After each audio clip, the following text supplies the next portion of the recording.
Charlie, I missed that first part. You said you're working on this thing? Yeah, working on this thing with Hale Bugs.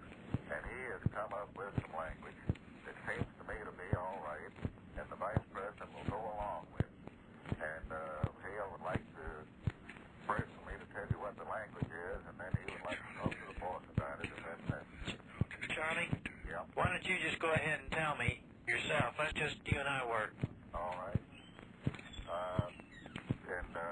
This language is stop all bombing of North Vietnam unless this action would endanger the lives of our troops. Charlie, it does. We got that positively. Let's don't mislead and deceive people.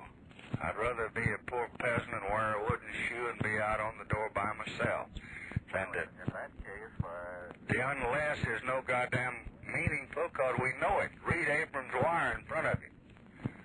He says that it does.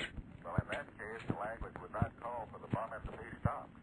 Well, that's right, but why do you want to imply that you're going to stop it? You just say to Hanoi something, it'd take me a year to explain, and then they'll say I'm running away from it.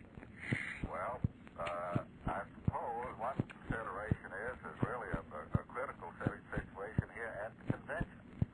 And looks like that the chairman of the platform committee who's sitting here might not be able to go to his platform committee except for the disagreement between the president and the vice president. He thinks that would be a terrible situation. Well, the president's not going to agree to stop all the bombing, Charlie, period. Now, I just hate to say that I'm just like you. I'd rather vote for Nixon than to kill my boy.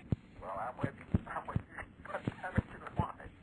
But I just don't think that says that. Now, Hale is here, and he would like to talk to I don't want to get into that because I don't want to talk to anybody at the convention. I don't care what they'd like to do.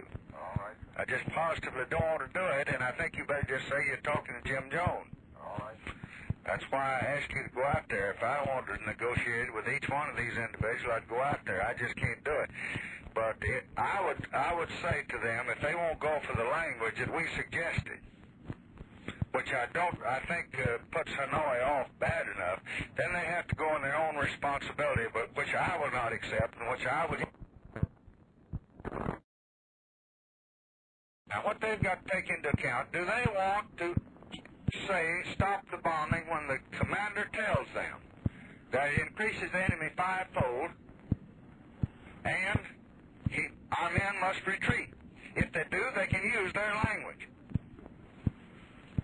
If they don't, they ought to use our language. Now, we're not going to approve anything. We're not going to accept it. Hale says he wants to go and tell them the president's for this. The president's not going to be writing that platform. He told him he wouldn't to begin with. This is Humphrey's convention, and Teddy Kennedy's, whoever he wants to be. If I wanted to be mine, I wouldn't have withdrawn. But I'm telling him what our position is as Commander-in-Chief, that I'm not about to stop this bombing unless they arrest me, and I take my power away from me and kill these men when I know it kills them. Because I've got some of my own right there, and I'm not going to shoot them in the heart. Not for a bunch of goddamn draft dodgers. All right. Now, is that clear? Don't you tell them you talked to me at all. You just talked to Jim Jones. But I'm not sure that they understand the reasons behind this.